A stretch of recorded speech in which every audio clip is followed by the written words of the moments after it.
কি ব্যাপার মামা, 10টা বেজে গেছে এখন পর্যন্ত চায়ের দোকান খুলে নেই? দোকান তো খুলছে ম্যাম, কিন্তু আমার মালিক ছাড়া দোকানে বেচা কিনা শুরু হয় না। আর আমার মালিক আসে হচ্ছে 10টা বাজে, 10টা বাজতে আরো 2 মিনিট বাকি।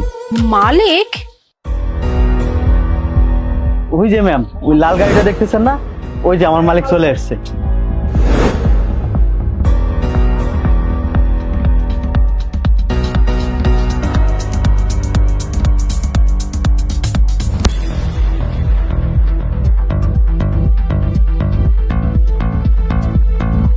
কি ব্যাপার, দেরি করে ফেললাম না তো? না না, আপনি একদম ঠিক টাইমে চলে আসছেন।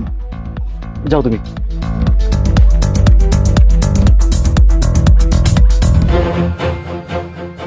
কি লাগবে আপনার? এক কাপ চা।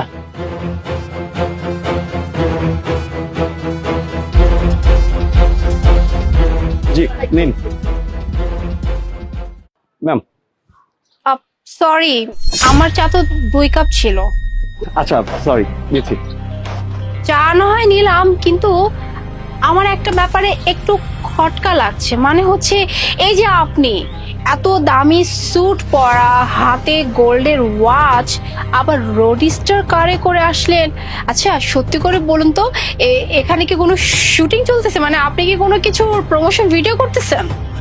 আসলে ম্যাডাম, প্রথমবার যদি কেউ দোকানে আসে তাহলে সে একটু সারপ্রাইজ হয়ে যায় যে আসলে আমি কিভাবে দোকানদারি করতেছি, এরকম স্যুট টুট পরে কেন দোকানদারি করতেছি। সারপ্রাইজ তো হওয়ারই কথা, কে না সারপ্রাইজ হবে। হ্যাঁ, একটা চায়ের দোকানদার কখনো এরকম গেটআপে থাকে? কখনো থাকে না। আর আপনি কি না এত দামি জামা কাপড় পরে এখানে চায়ের দোকানদারি করতেছেন? আচ্ছা এর কারণটা কি বলুন তো?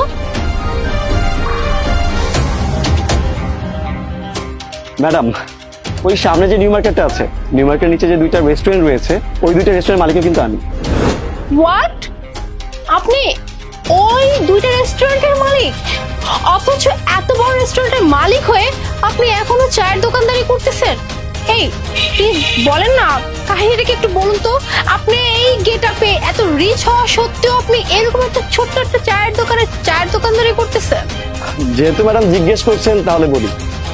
আসলে আমি আজকে 15 বছর হলে চায়ের দোকানদারি করতেছি। তো এর আগে যখন চায়ের দোকানদারি করতাম, করতে করতে আমি 2টা বিজনেস রান করি। আর যখন 2টা বিজনেস রান করি আমার অবস্থা খুব ভালো হয়ে যায়। এরপর আমার মধ্যে অহংকার এসে পড়ে। আমি খুব দামি গাড়ি, দামি হোটেলে সবসময় যেতাম, সবসময় টাইম স্পেন্ড করতাম, টাকাকে টাকা মনে করতাম না, মানুষকে মানুষ মনে করতাম না। মানে এরকম একটা অবস্থা হয়েছিল যে সামান্য এরকম একটা চায়ের দোকানে এসে আমি চা খেতাম না। আমি কফি খেতে যেতাম গুলশানে, গুলশান 2-এ, গুলশান 1-এ, ভালো ভালো জায়গায় যেতাম। তো এই অহংকারের ফলে না একসময় আমার ফল ডাউন হয়, আমার ব্যবসা আমি লস করি এবং আমি খুব ডিপ্রেশনে চলে যাই।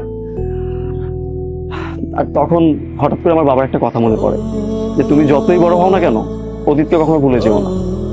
তাই আর কি করার, আমি আবার সেই অতীতেই ফিরে আসি। তখন ভাবলাম যে আমার অতীত তো ছিল আমার চায়ের দোকান, আমি তাহলে আবার আমার চায়ের দোকান থেকে শুরু করি না। তারপর ম্যাডাম আবার নতুন করে আমি চায়ের দোকান দিলাম, এই চায়ের দোকান। এখান থেকে আস্তে আস্তে করে 2টা রেস্টুরেন্টের মালিক। 2টা রেস্টুরেন্টের মালিক হওয়া সত্ত্বেও আমি এখনো চায়ের দোকানে এসে বসি। কেন বসি জানেন? যাতে আমার মধ্যে আর সেই অহংকারটা না ফিরে আসে, আমি যেন আমার অতীতকে মনে রাখতে পারি। আর এই জন্য আমি প্রতিদিন সকাল 10টা থেকে 12টা পর্যন্ত আমার এই দোকানে সময় দিই। আপনি দেখছেন আমার দোকানে কিন্তু কর্মচারীও আছে, বাট আমি না আসার আগে ওরা 1 কাপ চাও বিক্রি করে না। আর আমি এসে প্রথমে সকালে সব কাস্টমারকে সার্ভ করি, এরপর থেকে ওরা বেচা কেনা শুরু করে দেয়। আর 12টার পরে কি করি ম্যাডাম জানেন? 12টার পরে আমি রেস্টুরেন্টে সময় দিই।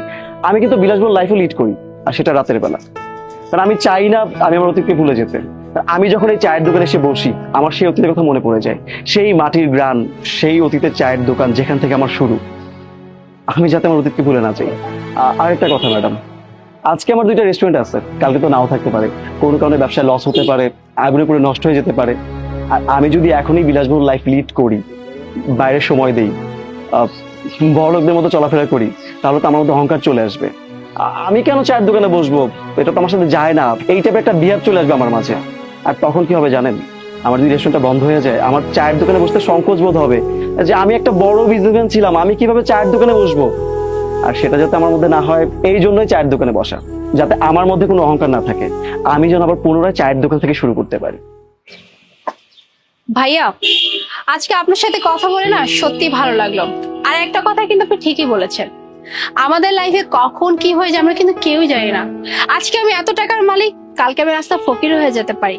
উপরওয়ালা কখন কাকে কোথায় নিয়ে যাবে আমরা কিন্তু কেউই জানি না। তাই আমাদের মধ্যে কখনোই না অহংকার রাখা উচিত না, কারণ যদি অহংকার থেকে থাকে তাহলে আপনি কখনোই না বেঁচে থাকতে পারবেন না। আমাদের সব সময় উচিত মাটির দিকে তাকিয়ে তারপরে বাঁচা। তার কারণ হচ্ছে আমি যখন মাটির দিকে তাকাবো তখন আমি বুঝতে পারবো যে আমার মধ্যে কোনো প্রকার অহংকার রাখা একদমই ঠিক না। আরেকটা কথা আপনিও জানেন যে আমরা প্রত্যেকটা মানুষ একটা সময় এই মাটিতেই মিশে যাব, তাই আমাদের মধ্যে কোনো অহংকার রাখা উচিত হবে না। যাই হোক ভাইয়া, আমি আপনাকে আজকে দেখে বা আপনার কথাগুলো শুনে না আমি আরো বেশি অনুপ্রাণিত হলাম। আপনার কথাগুলো আমি সারা জীবন মনে রাখবো।